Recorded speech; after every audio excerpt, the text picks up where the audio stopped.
Researchers are saying that a Spidey sense could help self-driving vehicles avoid hazards, and if you heard my rant last week about self-driving cars, I'm actually finding this quite interesting.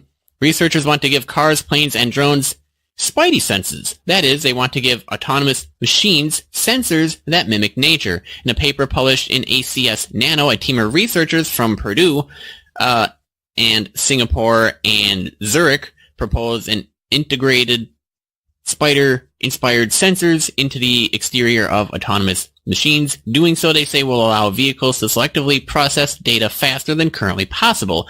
As the researchers explain, one reason nature is able to process data so quickly is that things like spiders, bats, and birds don't have to process all the data, just the information necessary to survival. For example, when prey lands on a spider's web, hairs on the spider's legs vibrate at a specific frequency and stimulate mechanosensors. But when dust lands on the web, the mechanosensors don't respond to the frequency of that vibration. So the researchers are working to develop sensors that would respond in a similar way, selectively processing information which would cut down on their data load.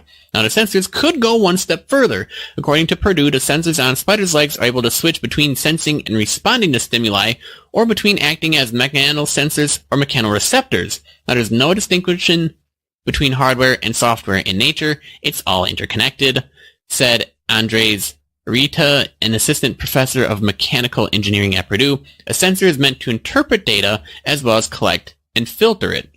The researchers are also designing a spider-inspired sensor to do the same. The sensors they're developing change shape when activated by an external force that meets a predetermined threshold. Changing shape makes conductive particles move closer together so that electricity can flow through the sensor and carry a signal. That signal then informs how the autonomous system should respond. In doing so, the sensors not only supply and sense and filter at a faster rate, they can also compute without a power supply. If the team is successful in developing and deploying such sensors, obviously there's probably going to be a startup company to come, and car buyers are going to want to buy it, and it's going to be great news. You want to know why? Because then the cars will be able to actively censor out what they need to do easier, quicker, faster, and then we'll probably have even less accidents out on the road. And even if you're saying, well, that doesn't hold any bearing to more accidents or less, okay, if you're going to sit there and lecture me about the facts of this autonomous driving vehicle and Tesla's autopilot feature, and the fact that over the years that we've had driving autonomous vehicles, we only have, 3 documented fatalities with the Tesla automatic driving machine? Tell me again how many fatalities we experience on a yearly basis. Now you know.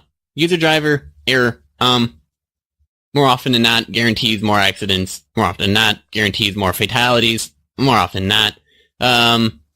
So it almost would be safer to just slap it in every car and tell people, you know what, driving's a privilege, but if you can't do that privilege, we're just going to tell everybody, you get a car, but the car drives itself. And it'd be great, because it'd remove the whole problem of, you could still have the freedom, you could just say, go out for a cruise, do whatever, and it'll be safer. Seriously, Robot Butler, anybody think of that? You seriously wouldn't have to do anything.